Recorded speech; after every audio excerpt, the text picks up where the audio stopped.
नमस्कार मंडळी, अक्काच किचनमध्ये अक्का तुमचं स्वागत करत आहे। आज छानपैकी बर्गर टिक्की बनवावी असं नातवंडांना वाटलं आणि मग त्यांच्यासाठी छान बर्गर टिक्की बनवली। त्यासाठी फरसबी, मटार, ब्रोकोली, शिमला मिरची, उकडलेला बटाटा, आलं लसूण पेस्ट,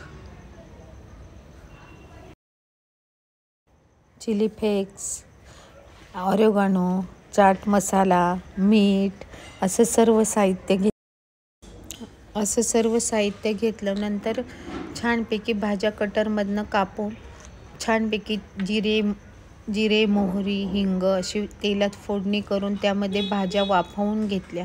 मीठ टाकलं, chaat masala, oregano, chilli flakes सर्व साहित्य टाकून भाज्या छान वाफवून घेतल्या। वाफवलेल्या भाज्यानंतर काढून मग त्यामध्ये ब्रेड क्रम्स आणि उकडलेला बटाटा टाकला। छानपैकी त्याच्या टिक्क्या बनवल्या। मस्त एकदम छान सगळ्या भाज्या पोटात जातात। ब्रोकोली, फरसबी ह्या भाज्या मुलं खात नाही, गाजर खायचा कंटाळा करतात, म्हणून ही टिक्की पूर्णपणे मुलांच्या पोटात जाते व खायला छान लागते। भाज्या मुलांच्या पोटात जाणं खूप महत्त्वाचं असतं। पोळी भाजी तर मुलं खायला मागत नाही, म्हणून अशा भाज्या अशा प्रकारे मुलांच्या पोटात तुम्ही घालू शकतात।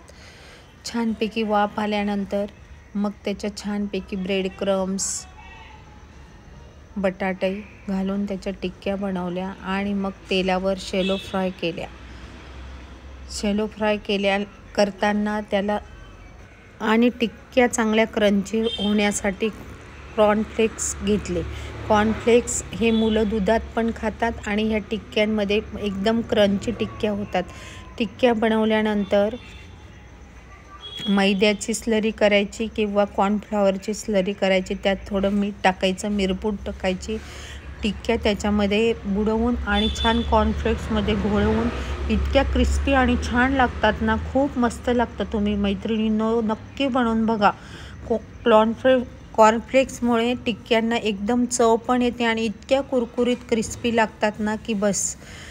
अशा प्रकारे असा बर्गर छान तयार होतो। बर्गरला टॅमॅटो सॉस तुम्हाला पाहिजेल ते सॉस तुम्ही लावू शकतात, पण आम्ही टॅमॅटो सॉस लावला आणि छान त्याच्यामध्ये कांदा, टॅमॅटो, काकडी असं टाकून घरच्या घरी मस्तपैकी बर्गर टिक्की तयार केली। खूप छान लागते। तुम्ही सगळ्याजणी करून बघा आणि मला कमेंट्स करा। माझी रेसिपी पण तुम्हाला कशी वाटली ती पण कमेंट्स बॉक्समध्ये तुम्ही नक्की मला कळवा। माझ्या चॅनलला लाईक करा, फॉलो करा, शेअर करा, सबस्क्राईब करा। मस्त खा आणि मस्त रहा।